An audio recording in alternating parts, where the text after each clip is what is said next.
Assalamualaikum warahmatullahi wabarakatuh. Waalaikumsalam warahmatullahi wabarakatuh.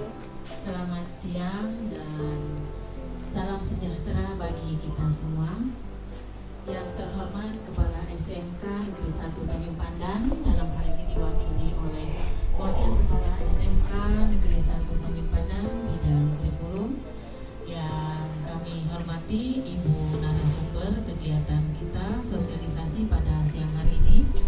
Yang kami hormati dan kami sayangi Bapak dan Ibu guru peserta sosialisasi membangun budaya positif di sekolah SMK Negeri 1 Tanjung Pandan pada hari ini Senin 10 Januari 2022. Kepada Ibu Agnes Kartini dipersilakan. Kita paling tua, Pak. Terima kasih Bu Amin. Narasumber yang saya hormati, penggerak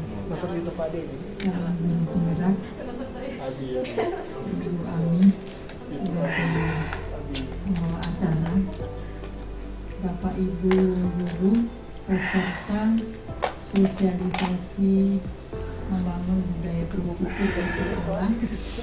Selamat siang. Jadi membangun budaya positif diawali dari diri kita sendiri, sehingga kita bisa menjadi karam di situ. Bismillahirrahmanirrahim. Assalamualaikum warahmatullahi wabarakatuh. Terima kasih tadi kepada Ibu Moderator, Ibu Anggota DPR. Yang saya hormati Ibu Agnes sebagai Wakil Kepala Sekolah Bidang Kurikulum, juga Bapak Ibu sekalian yang saya hormati dan saya banggakan. Alhamdulillah ya hari ini kita bisa berkumpul ya untuk sebenarnya bukan mungkin bukan penyampaian materi ya, tapi kita bisa sharing aja gitu ya. Terima kasih kehadirannya ya, mungkin kita hari ini sudah mulai mengajar, tetapi alhamdulillah Bapak dan Ibu juga bisa hadir ya dalam kegiatan ini. Belajar tentang materi, belajar mandiri materi, kemudian nanti juga ada membuat tugas dan salah satunya adalah aksi nyata. Dan pada modul ini aksi nyatanya itu adalah setiap CGP itu wajib mensosialisasikan ini budaya positif ini ke sekolah. Selain dia juga harus menerapkan di kelas ya. Jadi mungkin terima kasih kepada Bapak Ibu yang sudah hadir. Sebenarnya materi ini kalau bagi saya sendiri itu mengubah cara-cara saya gitu ya. Cara-cara saya dalam menanamkan kedisiplinan di kelas atau di sekolah, kemudian mengubah saya untuk bagaimana menangani permasalahan di kelas gitu. Dan saya pikir ini materi ini sangat penting juga gitu ya. Karena kita nggak terlepas dengan siswa kan. Nah, di sekolah kita selalu berinteraksi dengan siswa, kemudian juga kita selalu menangani masalah-masalah siswa. Dan di sini materi ini saya belajar sangat banyak, dan ternyata banyak sekali perilaku atau tindakan-tindakan saya yang salah gitu selama ini gitu ketika saya mempelajari materi ini.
Kemudian apakah guru bisa mendisiplinkan murid? Sebentar ya. atau kepala sekolah, Pak Johar ngomong. atau orang tua, Pak Johar ngomong. atau diri murid kita sendiri? Pak Johar ngomong. Ya, itu pertanyaannya nanti kita akan jawab. Ya.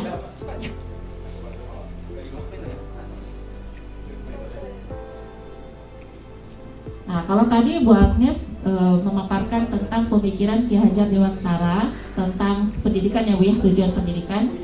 Nah, ini juga sama, salah satu pemikiran Ki Hajar Dewantara tentang disiplin. Jadi kelas itu sudah terbiasa melakukan perilaku itu, dan itu akan menjadi sebuah budaya, ya.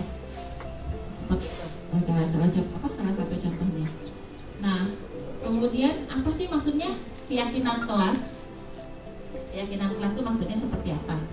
Itu namanya kesepakatan kelas. Mereka minta toleransi 10 menit, saya iakan toleransi 10 menit. Ketika mereka telat 11 menit mereka hadir, ternyata mereka menghukum diri mereka sendiri. Sesuai dengan kesepakatan juga. Waktu itu kesepakatan kelasnya itu menyanyikan lagu Indonesia Raya ketika telat, gitu ya. Dan luar biasa, hanya 1 menit mereka bertanggung jawab untuk melakukan konsekuensinya. Nah, saya pikir, wah ini berarti lumayan ya, efektif juga gitu ya. Sepakati oleh mereka, gitu. Ya kayak misalnya, kenapa nggak boleh datang terlambat pas pelajaran ibu? Ya karena itu ada hubungannya dengan menghargai waktu, ya dengan menghargai. Kenapa harus mendengarkan guru yang berbicara di depan? Karena ya itu konsepnya keyakinan kelasnya menghargai. Nah seperti itu. Jadi itulah yang harus disampaikan kepada siswa. Itulah yang harus dibuat di kelas. Ya mungkin bisa dicoba ya, Bapak Ibu, mungkin nanti wali kelas atau guru mata pelajaran silahkan coba, dan itu sama-sama dibuatnya. Kalau kita sendiri yang bikin, mereka cenderung oh itu kan aturan ibu gitu. Tapi ketika sama-sama kita buat, mereka punya tanggung jawab untuk melaksanakannya. Tuh.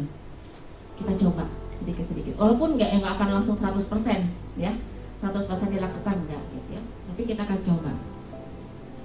Nah, kemudian setelah kita membuat keyakinan kelas ya, kita juga akan membahas tentang permasalahan yang biasanya kita hadapi ya. Misalnya ada siswa nakal, siswa melanggar aturan gitu. Kenapa sih sebenarnya gitu ya?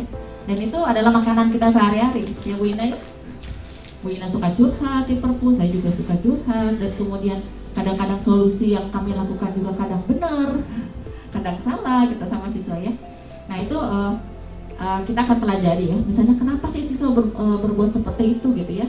Ternyata kenakalan siswa itu, dibalik kenakalan siswa, dibalik permasalahan siswa, ketika kita mau analisis itu ternyata ada kebutuhan-kebutuhan yang nggak bisa dipenuhi ya. Nah ini ada 5 kebutuhan dasar manusia, termasuk kita sendiri siswa ya.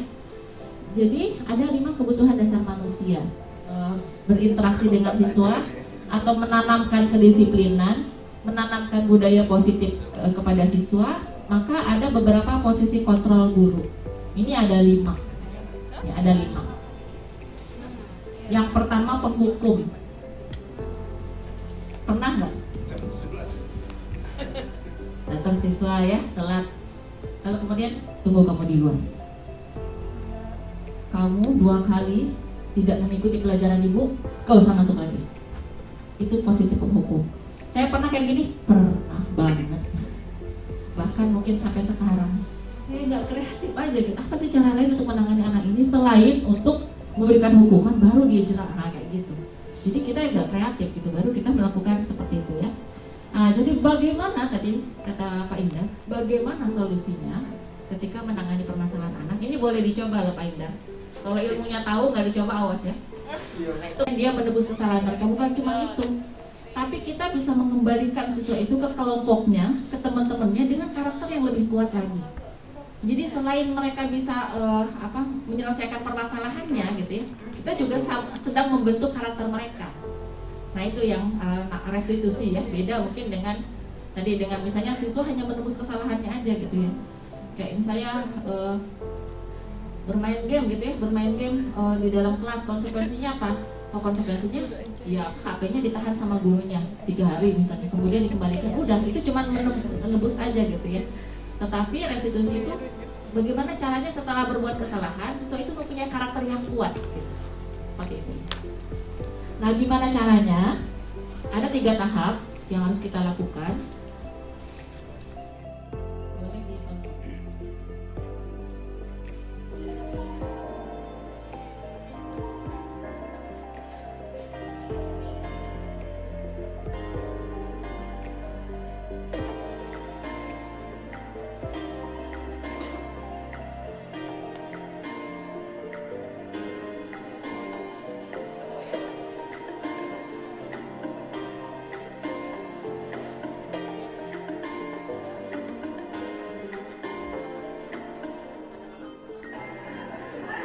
pagi, sehat, apa kabar? Ini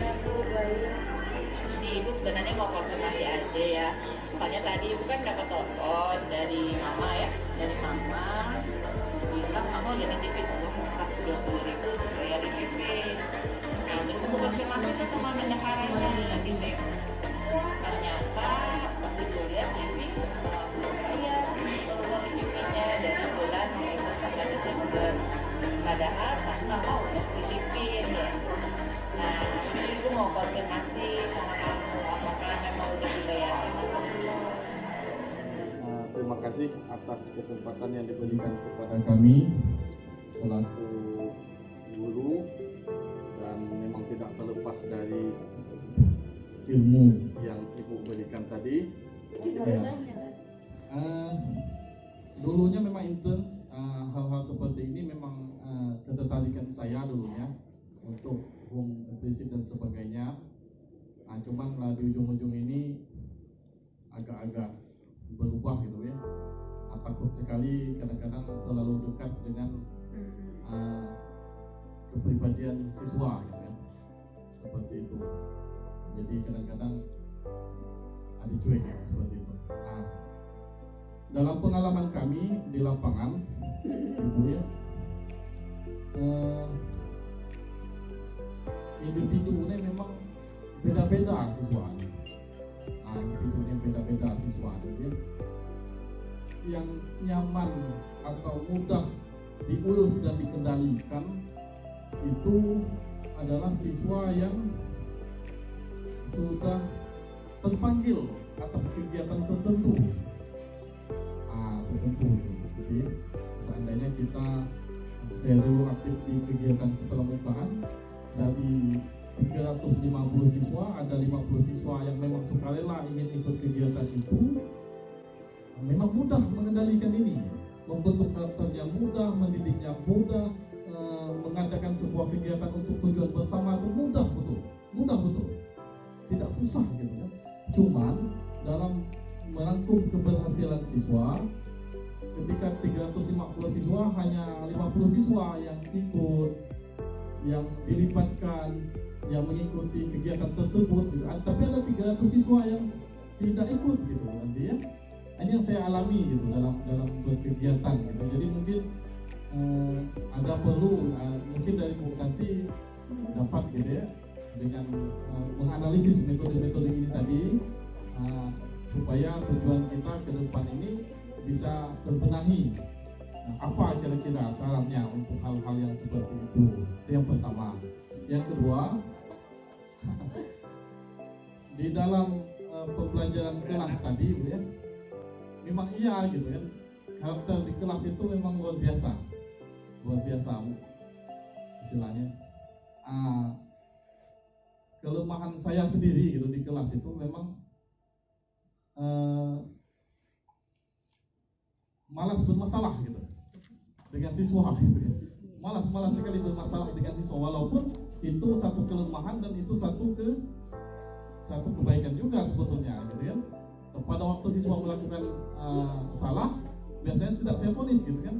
Nanti setelah ada telah tenang baru kita singgung gitu kan atas kesalahan dia tadi, seperti itu. Biasanya seperti itu. Kalau hal itu dilakukan, bagaimana kira-kira menurut pendapat Ibu Kanti seperti itu? Yang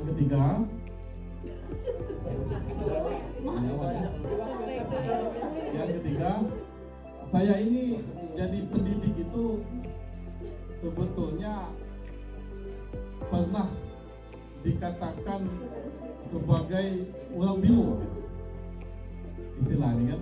Jadi saya masih kecil dulu sering pernah dikatakan oleh seseorang bilo gitu ya. Jadi memvonis. Dari kata itu membuat seorang Isdian bangkit, dan jadilah saya sekarang gitu. Setelah saya analisis, ya anak belum bilo gitu kan. Anak belum nggak jadi babu gitu. Seperti itu. Ini contoh sederhana. Jadi sebetulnya finish kehidupan tuh banyak hal kayaknya. Senjata-senjata ampuh, metode gencet, metode panjat, metode sanjung, dibunuh gitu tuh anak ya. Dibunuh, dipanjat diajak, disanjung, ada metode-metode itu perlu kayaknya sesuai dengan karakter anak. Tapi Pak Sergi yang lebih tahu ini sepertinya. Itu saja yang dapat sampaikan. Wabillahi taufiq wal hidayah. Wassalamualaikum warahmatullahi wabarakatuh. Terima kasih Pak Is, pertanyaannya luar biasa ya. Bagus sekali pertanyaannya dan membuat saya juga jadi berpikir keras Pak Is.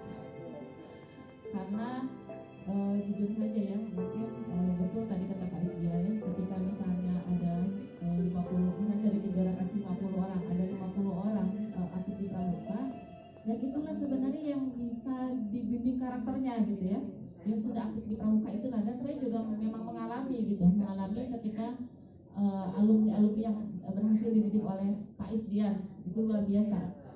Dan ya betul, luar biasa karakternya, dan rasanya belum pernah menemukan kembali karakter-karakter yang dulu ya, yang alumni-alumni yang pernah dididik sama Pak Isdian itu sekarang.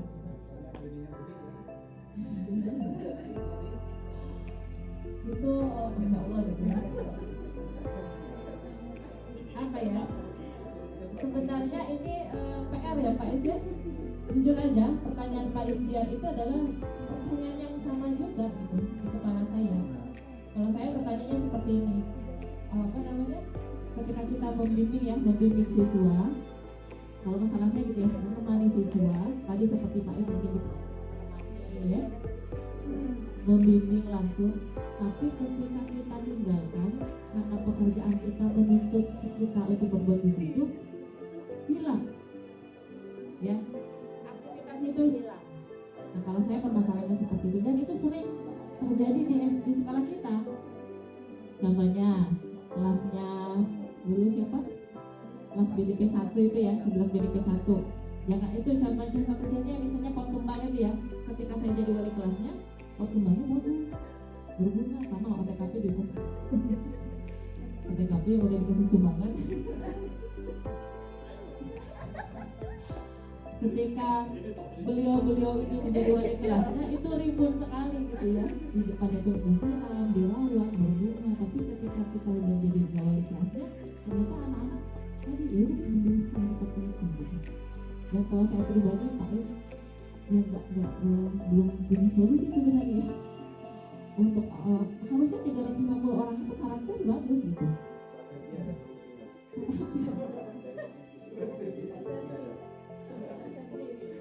Nah ini iya, sebenarnya ini bukan berat sekali ya kalau misalnya semua itu kita limpahkan ke BK. BK-nya hanya 2 orang. Ya. Nah, makanya itu begini Pak solusinya. Solusinya itu setiap guru harus mau peduli gitu, terhadap penanaman budaya positif ini. Gitu. Makanya kenapa saya undang guru-guru yang muda? Ada alasannya. Pertama, alasannya guru-guru muda itu yang diharapkan oleh sekolah untuk mengikuti CGP. Jadi Bu Agnes pesannya, Bu Tanti pilih guru-guru yang kemungkinan besar ikut CGP. Untuk angkatan ke-7 itu kan tadi ya 6 bulan ya, hanya 6 bulan. Kemudian saya meyakini anak-anak muda itu lebih inovatif untuk berbeda. Jadi sebenarnya bukan tugas Pak Is aja misalnya ya dulu ya sebagai pembina pramuka, bukan. Tapi bagaimana kita bisa menanamkan sama-sama, setiap guru bisa menanamkan budaya positif ini ke setiap siswa yang diajarkan. Itu sebenarnya. Tapi jangan berkecil hati Pak Is, ketika misalnya hanya 50 orang atau hanya lebih sedikit dari itu yang bisa berhasil gitu dibimbing karakternya oleh diri kita. Jangan ada.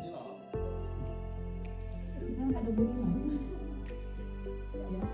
Nah, itu jangan berkecil hati. Betul, bukan tugas pramuka aja atau bukan tugas guru-guru profil pelajar Pancasila aja yang harus menanamkan budaya positif, enggak. Ini adalah tugas kita semua sebagai guru. Jadi kalau saya pikir kalau misalnya guru-gurunya itu punya mindset yang sama gitu ya, ingin menanamkan budaya positif pada siswanya gitu, ingin menanamkan karakter yang baik pada siswanya, insya Allah gitu, saya yakin gitu ya. Dari 50 orang itu mungkin dari 350 orang itu mungkin bisa sepertinya gitu ya yang punya karakter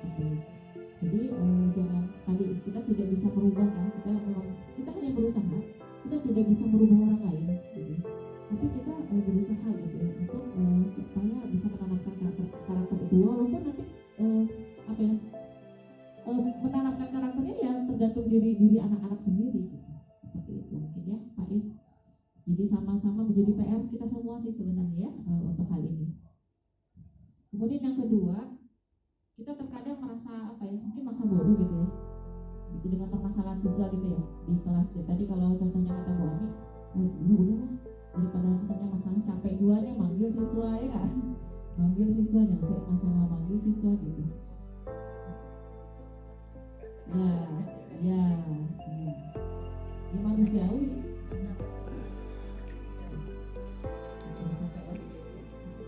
Ya itu kita sebagai guru manusiawi sih seperti itu ya. Kadang misalnya kita ada lelahnya gitu, lelahnya dalam misalnya mendidik siswa, nggak masalah, itu manusiawi. Karena manusia kita kecil gitu. Kalau misalnya kali ya kelasnya banyak masalah, terus capek gitu, capek. Ada, nggak apa-apa. Kalau capek Bapak Ibu, kalau capek terhadap masalah kelas, nggak apa-apa, itu sesuatu yang wajar. Boleh kalau biasanya kita berlari, berjalan dulu deh kalau capek, atau berhenti. Yang nggak boleh itu berhenti ya, Pak. Yang nggak boleh itu berhenti. Nggak boleh nyerah. Betul, boleh berhenti, nggak boleh nyerah. Jadi seperti itu boleh istirahat dulu deh. Atau mungkin ya udah, aku nggak mau tunggu dulu deh untuk saat ini karena aku capek, terlalu capek untuk ngurus anak-anak misalnya ya, yang 36 orang itu. Tapi tadi nggak boleh nyerah, bangkit lagi. Ya, bayangkan Bapak Ibu, jadi kalau kita membayangkan ketika di akhirat ya, bisa jadi mungkin anak-anak yang nakal ini yang nanti itu menuju kita gitu, atau mungkin dari neraka misalnya ya, bisa jadi kita nggak pernah tahu. Bisa jadi anak kita yang kita didik itu bisa memuliakan diri kita gitu, memuliakan diri kita di dunia juga di akhirat. Nah itu sebenarnya motivasi kita gitu ya, supaya kita bisa semangat lagi untuk mendidik mereka. Itu barangkali ya Pak Istri. Kemudian ketika ternyata ada mental anak-anak yang seperti itu, betul ada Pak Is, anak-anak yang mental misalnya kayak dijatuhkan tapi dia bangkit, ada. Nah, salah satunya Pak Is ya. Atau anak-anak zaman dulu ya Pak Is ya, Pak Is zaman dulu anak-anak ada. Kayak tadi Bapak Ibu ya, saya memang ketika jadi wali kelas tidak pernah meranking, tetapi siswa selalu nanya ranking. Sama nggak? Sama ya? Saya udah berbuih-buih untuk menceritakan kenapa saya tidak meranking. Pertama, dari kurikulum A13 itu tidak di ranking, apalagi kurikulum yang tidak di ranking. Jadi tidak ada ranking di dalam rapor sedang. Kemudian yang kedua, saya bilang sama anak, ibu itu meyakini bahwa kalian itu cerdas pada dirinya masing-masing. Ada cerdas sepak bola, ada cerdas futsal, ada cerdas matematika, cerdas IT-nya ada. Jadi kalian itu cerdas masing-masing. Jadi tugas guru itu bukan mengurutkan dari yang terpintar sampai yang terbodoh, saya bilang gitu. Tapi tetap saja Bapak Ibu, anak-anak nanya ranking. Oke, kata saya bilang gini, oke, kalau kamu dapat 10 besar rankingnya, mungkin kamu bahagia, orang tua kamu bahagia, mungkin kamu dapat reward dari orang tua. Tapi bagi teman-teman kalian yang mungkin 36 dari 36 siswa, apakah dia akan sama termotivasi tadi kayak Pak Is tadi ya, dijatuhkan tetapi bangkit? Belum tentu ya. Jadi ada anak-anak yang bilang, Bu, kalau aku tahu rankingnya, biasanya aku jadi semangat. Nah kalau rankingnya misalnya rankingnya di bawah, ketika terakhir kamu semangat? Iya, aku tetap semangat katanya. Karena aku berarti semester ini harus giat belajar. Ada anak yang seperti itu, ada.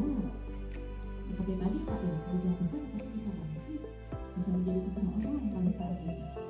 Tapi kan ada juga mental anak-anak gitu ya, yang ketika dia dijatuhkan malah jadi minder, tidak percaya diri, sehingga apa? Mempengaruhi kehidupannya. Ada ini Bu ya, tadi Bu Agnes menyinggung ya, kan ada penelitian ya. Kalau air, ini air minum, itu penelitiannya orang Jepang ya kalau tidak salah ya. Ketika dikatakan hal-hal yang baik, mungkin kalau yang muslim kalau minum baca Bismillahirrahmanirrahim. Ketika dia katakan hal yang baik, itu air itu berubah molekulnya menjadi sebentuk yang sangat indah, gitu ya. Lalu kemudian kita manusia itu 80% terdiri dari air. Jadi ketika kita memotivasi anak-anak kita dengan kata-kata yang positif, tadi kata Bu Agnes, maka insya Allah gitu, kita akan menjadi anak yang selalu berpikiran positif gitu. Jadi dibandingkan ketika kita mengatakan hal yang tidak baik dari luar tadi, itu pengaruh negatifnya lebih besar daripada positif. Walaupun ada memang seperti Pak Isma. Itu aja. Mohon maaf kalau belum menjawab permasalahan.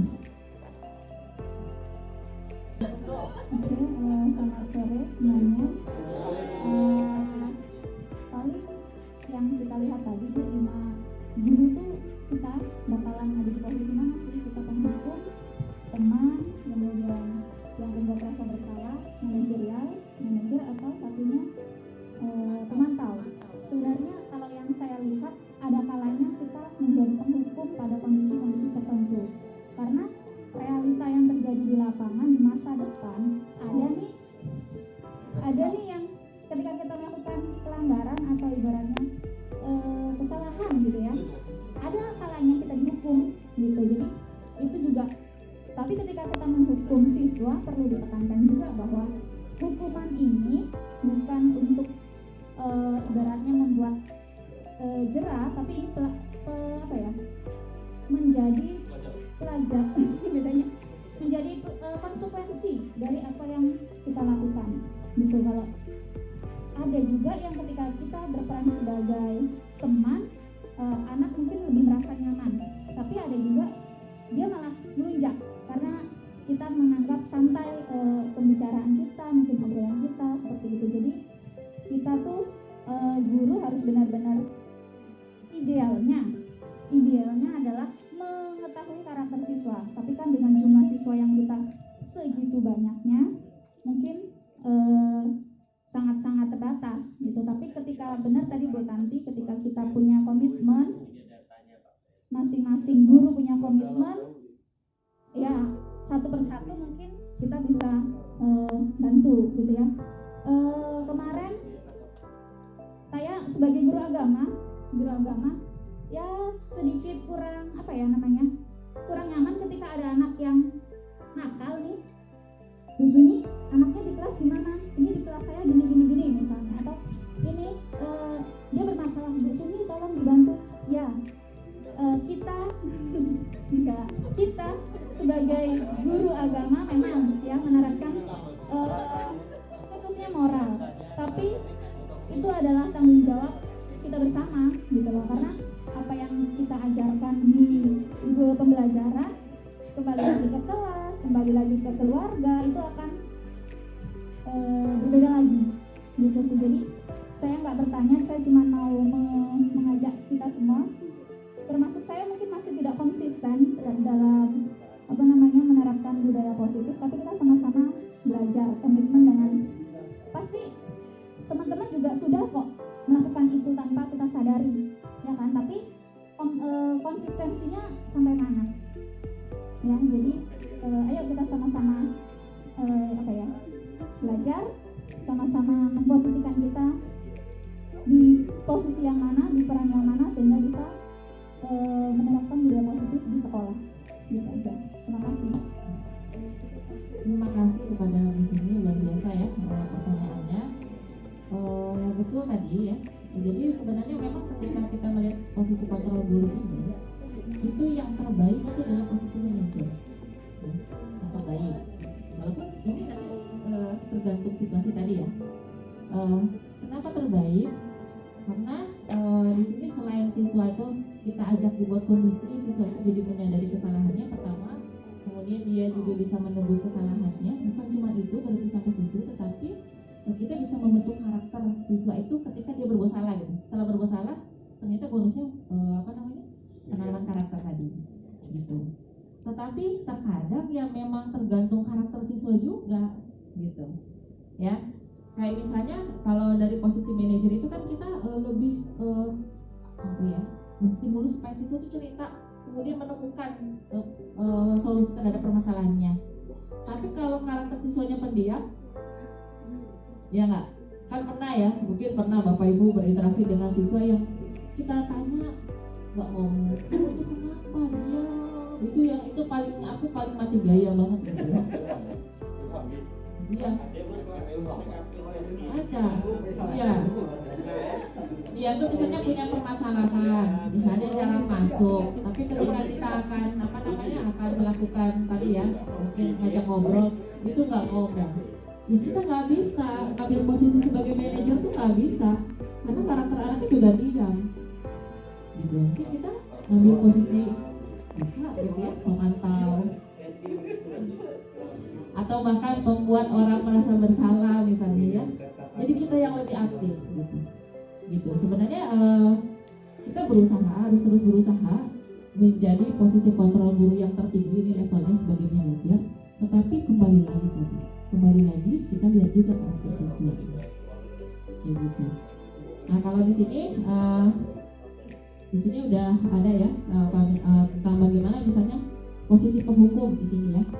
Hasilnya di sini ya, hasil kalau kita misalnya mengambil posisi kontrol guru itu penghukum, hasilnya yang pertama siswa itu menjadi memberontak, pendendam, dan dia menyalahkan orang lain gitu ya. Kayak saya sering bercanda sama anak-anak ya, misalnya kan pasti anak-anak kalau ini siapa nih yang buang sampah di kelas ini gitu ya, itu semuanya pasti nggak akan ada yang ngaku ya nggak. Oh segini bu, kelas 11 bu, kelas 12 bu, Isatra. Jadi disalahkan orang lain gitu.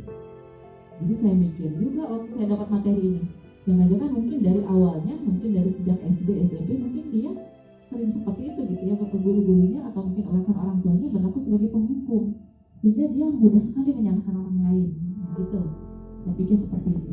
Walaupun ada saat tertentu ya yang ini efektif gitu ya. Penghukum ini efektif, jadi bukan berarti haram gitu ya, haram kita mengambil posisi ini, enggak seperti itu.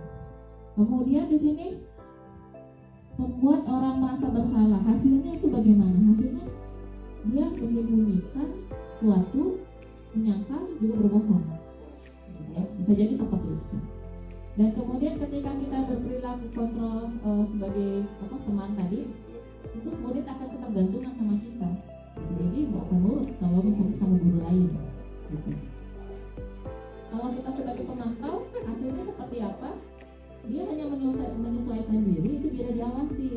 Jadi dia akan taat, akan disiplin kalau diawasi. Nah mungkin saya baru terjawab tadi pertanyaan saya sendiri sebenarnya.